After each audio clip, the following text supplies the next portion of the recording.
Fungamwaka, une mine à l'est du Congo. Ces hommes travaillent pour que nous puissions téléphoner. Ils extraient du coltan, indispensable à la production de téléphones mobiles. La République démocratique du Congo est le deuxième fournisseur mondial de cette matière première rare.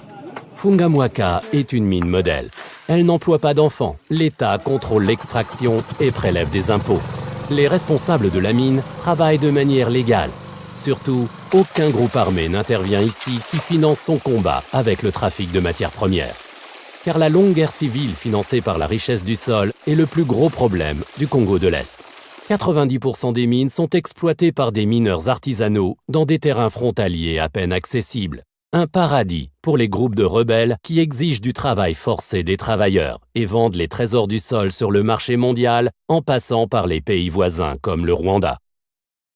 Audrey Bialoura travaille depuis novembre 2014 à Fungamwaka. Avant que des rebelles ne volent ses bêtes il y a des années, il était fermier. Il est maintenant forcé de gagner sa vie comme mineur. Il habite sur le site minier de Numbi, dans une simple construction de planches, sans matelas. Au cours des bonnes années, les mineurs artisanaux pouvaient encore bien gagner leur vie ici.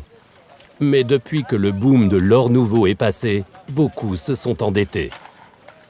Je n'ai rien gagné du tout jusqu'à présent. Au lieu de ça, j'ai toujours dû emprunter de l'argent au patron pour payer ma licence de mineur, le loyer ou la nourriture. La vie à Numbi est chère et notre rendement bien trop bas.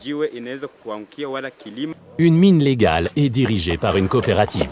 Des entrepreneurs lui louent des parcelles à exploiter et engagent des travailleurs comme Audrey. Le gain est partagé. 50% reviennent aux gérants. Les minerais sont lavés du sable à la pelle, comme aux anciens temps des chercheurs d'or.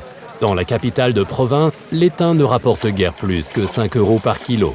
Le coltan, quant à lui, 20 €.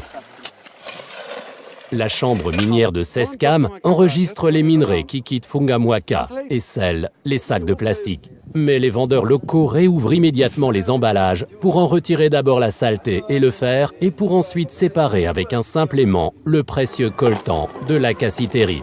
Ici, le contrôle s'arrête et la zone grise commence.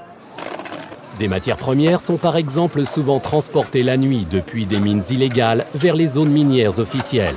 Comment peut-on l'empêcher? Bukavu, la capitale de la province du Sud Kivu. Dans la cour du musée géologique, l'Institut fédéral allemand des géosciences et des ressources naturelles de Hanovre a établi un laboratoire pouvant déterminer la provenance des minerais. Car chaque sédiment présente des qualités spécifiques. On peut même déterminer de manière précise, au-delà des frontières, de quelle région vient la matière. Légale ou de contrebande? L'empreinte digitale géologique comme identificateur des minerais sales. Mais dans une mine comme Fungamwaka, tous les frais de contrôle se font d'abord ressentir sur le bénéfice, comme un exportateur de Bukavu raconte. Le prix sur le marché mondial ne s'adapte pas. Tous les coûts, les impôts, redevances sont au bout du compte à la charge des mineurs.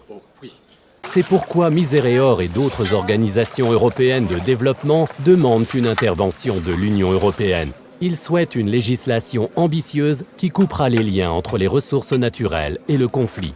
Des entreprises agissant sur le marché européen et vendant des produits contenant des minéraux à conflit devraient être tenues responsables de leur chaîne d'approvisionnement. Elles devraient s'assurer que les droits de l'homme sont respectés tout au long de la chaîne, des matériaux bruts aux produits finis, et elles devraient en couvrir les coûts. À Fungamwaka, les mineurs paient seuls les contrôles. Ils gagnent moins. Au cours des derniers mois, je n'ai pas pu envoyer un seul franc à ma famille. Je ne peux pas rentrer à la maison non plus. On m'arrêterait immédiatement à cause de mes dettes.